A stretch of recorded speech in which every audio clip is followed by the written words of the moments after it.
मैं बाइबल के अजीम किरदारों की दास्तानें पढ़ना पसंद करता हूँ और मेरा एक दिल पसंद किरदार यशुआ है। नौजवान यशुआ ने मूसा से तालीम पाई, उसने खुदा के बड़े बड़े काम देखे और सीखा। उसने जाना कि खुदा पर कैसे भरोसा किया जाए और फिर खुदा ने उसे इस्तेमाल भी किया।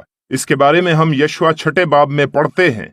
बाइबल फरमाती है कि यशुआ की शोहरत सारे मुल्क में फैल गई। उसकी शोहरत की वजह यह थी क्योंकि खुदा उसके साथ था, क्योंकि उसने खुदा की हुजूरी में उसके बड़े बड़े कामों को होते हुए देखा था।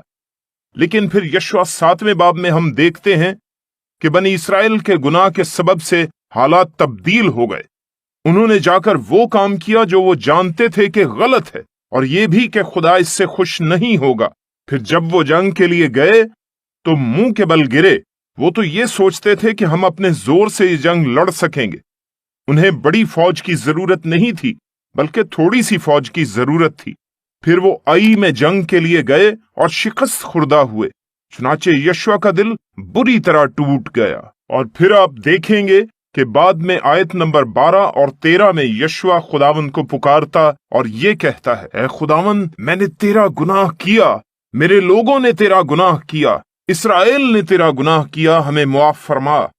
उसने पहला काम यह किया कि उसने याद किया कि उसने गलत किया है।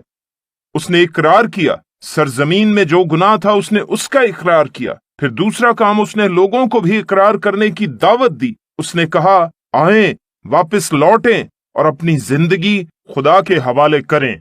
जब उन्होंने ऐसा किया तो खुदा का जलाल देखा। उन्होंने देखा कि खुदा काम कर रहा है। वो शहरों पर काबिज हुए, सरजमीन पर काबिज हुए, जो उन्होंने अपनी कुव्वत से नहीं, ना अपने जोर से, ना अपनी तवानाई से, बल्कि खुदा के जोर, ताकत और तवानाई से ये मुमकिन हुआ। उन्होंने जाना कि खुदा उनका ऊंचा बुर्ज है, वो उनका मजबूत ऊंचा कला है। लिहाजा खुदा अपने लोगों का मुहाफिज बना। आज हमारी सबसे बड़ी जरूरत यह है कि हमने गुनाह किया है, हम खुदावंद के हुजूर उसका इकरार करें। फिर हमें खुदा के हुजूर अपने आप को मखसूस और पाक करने की जरूरत है। बल्कि जैसे यशुआ ने बनी इस्राएल से कहा कि अपने आप को खुदा के लिए मखसूस करो, यानी अपने आप को खुदा के लिए पाक करो, फिर हम बाहर जाकर खुदा के काम करने के काबिल होंगे। अपनी ताकत से नहीं, अपने जोर से नहीं, ना अपनी तवानाई से, बल्कि खुदा के जोर और तवानाई से ऐसा कर पाएंगे।